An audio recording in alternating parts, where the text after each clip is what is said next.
di mana yang bersangkutan mengaku sebagai siswa sekolah menengah atas di Singapura, kemudian melanjutkan ke salah satu perguruan tinggi di Australia, dan kemudian meneruskan di salah satu perguruan tinggi di Singapura. Dan itu ternyata tidak benar, karena banyak bukti yang kami temukan bahwa yang bersangkutan ternyata melanjutkan dari SMP-nya, melanjutkan SMA-nya bukan di Singapura, tapi di Surakarta sendiri. Jadi beliau yang bersangkutan menempuh pendidikan SMA di SMA Santo Yosef Solo selama 2 tahun, dan kemudian meneruskan atau pindah sekolah di SMK Kristen Solo juga. Dan disitulah kemudian terjadi missing link ya, missing data, karena sampai dengan hari ini kita tidak pernah tahu apakah dari kedua sekolah menengah atas itu yang bersangkutan mendapatkan ijazah. Karena ketika maju menjadi calon wali kota maupun maju menjadi calon wakil presiden, yang bersangkutan tidak menggunakan ijazah SMA dari manapun, tapi menggunakan surat keterangan yang diterbitkan oleh Dirjen Pendidikan Menengah yang menyatakan bahwa yang bersangkutan itu mengambil kursus di Australia, yaitu di InSearch UTS. Padahal InSearch UTS itu sama sekali bukan sekolah, sama sekali bukan lembaga yang bisa disetarakan dengan SMA. Tapi surat keterangan itu menyebutkan bahwa yang bersangkutan mendapatkan penyetaraan kelas 12 di InSearch tersebut yang setara dengan SMK. Jadi ini kan juga perlu dilakukan sebuah investigasi administratif. Apakah benar bahwa UTS InSearch itu katakanlah relevan disetarakan dengan SMA kelas 12? Dan apakah memang ada bukti bahwa yang bersangkutan benar-benar mengikuti kursus tersebut? Ya, ternyata InSearch UTS tersebut sudah tidak beroperasi kembali, sudah ditutup oleh Sydney University, sudah tidak ada lagi, sehingga tidak bisa dilacak sama sekali. Kemudian berikutnya, artinya kalau dari Dirjen Pendidikan Menengah itu berani mengeluarkan surat keterangan yang waktu itu dikeluarkan tahun 2019, artinya itu kan memang dipersiapkan untuk maju calon wali kota dan maju cawapres. Berarti ada yang perlu kami minta untuk melakukan investigasi ya, apakah memang ada sebuah katakanlah dokumen tertentu dari UTS InSearch yang memang kemudian bisa diverifikasi bahwa dokumen dari InSearch itu memang bisa dianggap setara dengan SMK kelas 12. Apakah itu hanya sekedar narasi saja dari yang bersangkutan, sekedar sebuah pengakuan verbal saja, sama sekali tidak ada dokumen, karena sampai dengan hari ini pun kita juga tidak mendapatkan dokumen tersebut. Berikutnya, yang bersangkutan mengaku menjadi mahasiswa MDIS, itu adalah sebuah lembaga di Singapura yang bekerja sama dengan universitas-universitas di luar negeri yang mengeluarkan ijazah. Jadi dia yang bersangkutan mendapatkan ijazah dari University of Bradford, UK. Tapi yang bersangkutan untuk diketahui tidak pernah sama sekali mengikuti perkuliahan di University Bradford. Karena sepanjang data-data yang ada di media, yang bersangkutan terlihat berfoto pada saat wisuda, itu di mana di dalam foto tersebut tertulis MDIS. Ya, adalah sebuah lembaga yang berkedudukan di Singapura. Nah, dan itulah yang kemudian diaku sebagai tingkat kesarjanaannya yang bersangkutan, ya kan? Nah, masalahnya kan menjadi sebuah hal yang harus betul-betul diinvestigasi, karena di dalam undang-undang pemilihan umum, syarat bagi calon presiden dan wakil presiden itu adalah memiliki ijazah dan atau setara dengan SMA minimal. Nah, ini yang pasti tidak dimiliki oleh yang bersangkutan. Jadi yang dipakai sebagai syarat untuk maju wapres kan ijazah SMA, ya, ijazah SMA, bukan ijazah sarjana. Nah, ini perlu kita pertanyakan lagi, apakah yang bersangkutan memiliki ijazah SMA? Dan apakah surat keterangan dari Dirjen Pendidikan Menengah itu layak dianggap mewakili ijazah SMA yang tidak dimiliki oleh yang bersangkutan? Jadi ini mungkin menjadi penambah keterangan dari apa yang dituntutkan oleh para purnawirawan TNI, menambah bobot dari itu. Ini dari sisi kapasitas. Kemudian dari sisi moralitas yang juga kami soroti adalah bahwa ada satu akun di Kaskus yang bernama akun Fufu Fafa yang oleh pakar telematika sudah dilakukan investigasi oleh Dr. Roy Suryo, bahwa akun Fufu Fafa yang ada di Kaskus itu 99% milik dari Gibran Rakabuming. Di mana kita tahu semua dalam waktu sekitar 1 tahun lebih ini seluruh Indonesia gempar akibat dari akun Fufu Fafa tersebut ya menyampaikan banyak hal yang sangat amoral ya untuk dialamatkan pada beberapa orang, terutama pada Presiden Prabowo Subianto dan keluarganya. Dan dalam beberapa kali kesempatan saya pun sudah sampaikan bahwa ini tidak cuma soal moralitas, tapi ini adalah indikasi bahwa yang bersangkutan menderita gangguan psikopatologis. Ya, yang tentu saja kalau dari sisi integritas kita bicara, ya ini sangat berbahaya apabila kita punya pemimpin, apalagi seperti yang disampaikan oleh Letnan Jenderal Purnawirawan Sutioso, kalau sampai tentu saja kita tidak berharap bahwa terjadi apa-apa pada Presiden Prabowo Subianto. Namun mengingat bahwa beliau ini usianya juga sudah lanjut, ya sudah 73 tahun dengan riwayat penyakit yang juga cukup berisiko, maka tentu saja wajar sekali kalau kita semua itu merasa sangat khawatir apabila Presiden Prabowo Subianto dalam masa presidennya selama 5 tahun sampai 2029 ternyata kemudian mengalami halangan karena sakit, bahkan berhalangan tetap. Nah, itu seperti yang disampaikan oleh Pak Sutioso, itu tentu saja kita sangat khawatir kalau kemudian ternyata Presiden Prabowo digantikan oleh orang yang kapasitasnya masih perlu kita pertanyakan, moralitasnya sudah terbukti melalui akun Fufu Fafa, dan integritasnya sebagai pemimpin sangat tidak memenuhi syarat. Nah, teman-teman, kembali lagi bersama dengan saya di channel ini, Salam NKRI Harga Mati. Nah, teman-teman, kembali lagi kita menyaksikan sebuah cuplikan video yang barusan kita tonton.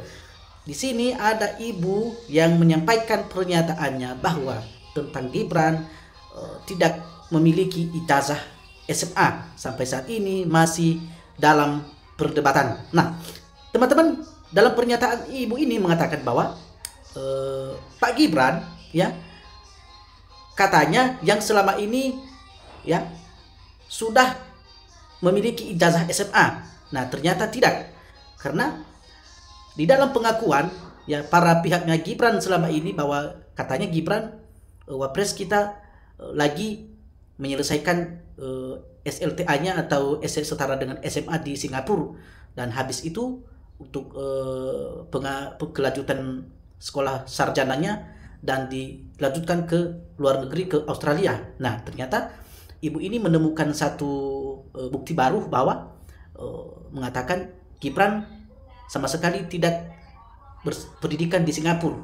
Nah, dia mengatakan bahwa dari awal ya Gibran melanjutkan SMA-nya atau SLTA-nya di Surakarta. Nah, setelah itu tidak lama kemudian dari Surakarta pindah masuk ke sekolah SMA Kristen di Solo. Nah, sampai di situ ibu itu mengatakan bahwa tidak ada lagi kelanjutannya, sampai kedua sekolah itu pun tidak bisa mengeluarkan ijazah dan membuktikan bahwa ijazah SMA Gibran ada sampai saat ini. Nah, teman-teman, cukup menarik. Ini adalah fakta baru yang baru ditemukan oleh ibu ini. Ibu ini dia membongkar kasus-kasus yang ada ya terkait yang sedang diramaikan saat ini, diperbincangkan di tengah-tengah publik ya, adalah mengenai kasus dugaan ijazah Gibran palsu atau tidak. Nah, sesuai dengan apa yang disampaikan oleh ibu ini tadi, mengatakan bahwa yang disampaikan selama ini kepada rakyat bahwa Gibran atau Pak Wapres saat ini katanya pernah melanjut sekolah pendidikan di Singapura dan habis itu ke Australia. Nah, itu sama sekali tidak sesuai dengan fakta yang ada. Itu yang diutarakan oleh ibu ini tadi, teman-teman. Nah, kita melihat bahwa dalam video ini juga ada banyak komentar-komentar para sahabat kita yang menyampaikan tanggapan mereka juga, teman-teman, dan pendapat mereka melalui kesaksian video yang mereka tonton ini, teman-teman. Nah, di sini ada yang mengatakan ya, Ibu Tifa terlalu sopan ya kalau menggunakan kata-kata beliau untuk Gibran. Nah, dia tetap profesional juga untuk cara penyampaiannya, dia selalu memberikan sopan santun ya. Jika pertama, Jokowi menipu dengan ijazah, dan dua, SMK hanya sebagai tipu-tipu politik, dan tiga, banjir Jakarta yang tidak diurus ketika jadi presiden, empat, yang ternyata anaknya ikut berpolitik saat dia berjanji anaknya tidak berpolitik, lima, ya, 11 triliun saat kampanye atau debat presiden hanya tipu-tipu politik. Ekonomi, 6, ekonomi tidak meroket ketika dia bilang meroket. 7. Karena cepat yang dijanjikan tidak menyedot APBN, ya nyatanya pakai APBN. 5. Nah, 8. IKN yang dijanjinya investor banyak yang antri, ternyata tidak.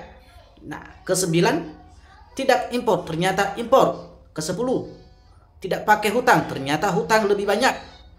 11, terlibat kasus haji dengan kebijakan verbalnya atau dengan perantara. Ya, 11.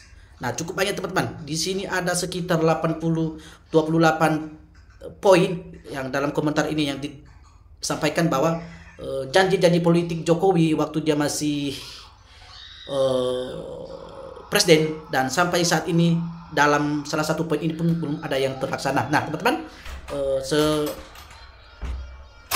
demikian ya poin-poin yang disampaikan tadi, bahwa kita melihat sendiri bahwa itu yang disampaikan ini apa benar apa tidak, ya kita bisa menilai sendiri dari hati kita masing-masing, teman-teman. Nah, melihat di sini bahwa ya anggota DPRD kemana? Ini udah tahu gaduh perkara ijazah, dicuekin saja. Apa DPRD-nya sama-sama palsu ijazahnya juga? Nah, ini ada yang mengomentari bahwa ijazah DPR juga jangan-jangan ada yang sama ini ya, sehingga takut dia ya, para anggota dewan ini takut untuk ngorek-ngorek ya, takutnya nanti punya dia juga ketahuan. Nah, itu yang dimasukkan oleh teman kita ini ya, DPR-nya banyak yang berpendidikan juga nggak jelas.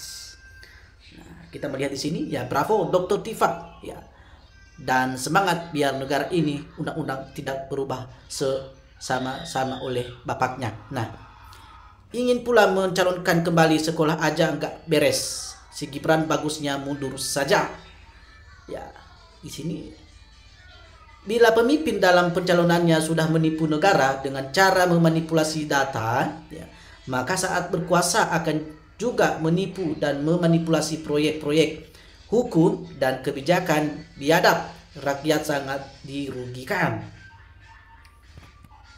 Ya, kami meyakini ijazah bapak dan anaknya bermasalah. Nah, teman-teman, banyak yang di sini yang mengomentari bahwa anak dan bapak dan anak ijazahnya sama aja ya, sedang bermasalah. Ijazah Pak Jokowi sedang diusut dan sedang dikawal terus ya, cepat atau lambat pasti kita tahu bahwa akan ada hasilnya. Dan saat ini juga Wapres sedang menyusul ya, kasusnya juga sama, dan para teman-teman kita sedang mengusut juga kasus itu, teman-teman, dan semoga itu cepat kelar juga ya. Jangan sampai berlarut-larut dalam masalah ini. Sudah berapa bulan sampai saat ini masih belum ada ujungnya. Kita orang Indonesia cuma dikibuli, dikendali mentah-mentah. Ada tentara, ada polisi, ada orang-orang pinter ya, semua pada tidur ngorok ya. Ada orang membawa barang palsu dibiarkan nangkring di kursi presiden, menguasai dan mengacak-acak negara. Nah, ada yang mengomentari bahwa kita di negara hukum Indonesia ini semua lengkap ya, ada polisi, ada TNI, semua ada orang-orang pinter, tapi mereka pada diam ya, seolah-olah mereka tidak pernah tahu dan seolah tidak dengar masalah ini. Ada apa? Kenapa negara ini dibiarkan untuk dikacaukan oleh orang-orang yang tidak bertanggung jawab dan orang-orang yang niatnya hanya untuk menghancurkan bangsa ini ya, kurang lebih seperti itu tepatnya, teman-teman ya. Dan hampir seluruh rakyat Indonesia sangat kecewa dengan cara pemimpin seperti ini ya. Masyarakat Indonesia 10 tahun dan sekian tahun sudah berlalu, mereka mempercayakan negara ini dipimpin oleh beliau, namun di balik kepemimpinannya ada kepalsuan yang dimanfaatkan oleh beliau terhadap masyarakatnya sendiri saat ini. Sehingga apa yang terjadi di negara Indonesia saat ini, teman-teman, adalah kekacauan ya, kegaduhan ya, amburadul, hanya gara-gara ya kepentingan keluarga dan kepentingan pribadi yang dia mainkan selama dia duduk ya sebagai pejabat tertinggi di negara kita ya. Berbagai politik-politik yang diandalkan ya, sehingga keinginannya ya tercapai dan terbukti sampai saat ini bahwa dari hasil ya negatif dari hasil kecurangan, dan sehingga saat ini juga terbongkar dan banyak orang yang mengomentari dan bertanggapan negatif tentang mereka-mereka ini juga. Ya, teman-teman, kita melihat bahwa kasus ini adalah sangat dibilang tidak terlalu besar dan juga tidak terlalu sepele. Nah, kenapa? Di sini mengatakan bahwa persoalannya bukan masalah ijazahnya palsu apa asli sebenarnya. Tapi dalam hal ini adalah kejujuran moral. Itu sudah berkali-kali disampaikan oleh para pakar hukum kita. Ya, kejujuran seorang pemimpin. Apakah ya dia masih ada kejujuran di dalam hatinya? Karena bagaimanapun mereka menutupi hal ini, bagaimanapun mereka berusaha untuk tidak membongkar dan tidak mau terbuka dalam kasus ini, kita yakin teman-teman bahwa kebenaran suatu waktu akan terungkap dan kebenaran itu akan dikalahkan oleh kebenaran. Ya, sekarang dulu mungkin dia senang-senang, mereka bersenang-senang, ya, happy. Tapi lihat, sekarang sudah mulai gelisah. Ya, takut terbongkar, ya, takut dikorek-korek sama para pakar hukum.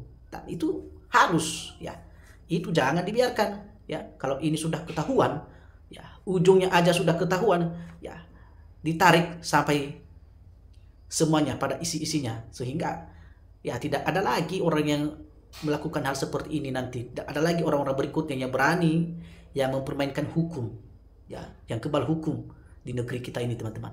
Ini sangat disayangkan kelakuan para pemimpin kita saat ini. Ya, mereka tidak memberikan satu teladan contoh yang baik bagi masyarakat Indonesia. Ya, kalau memang betul, ya, nggak ada ijazah aslinya, nggak ada, ya jangan dipaksakan. Ya, memang rezekinya belum di sana, benar nggak? Kasih kesempatan sama yang lain yang sudah berjuang mati-matian berusaha, ya, semaksimal mungkin, dan memang kualitas pendidikannya juga boleh terpakai, boleh digunakan.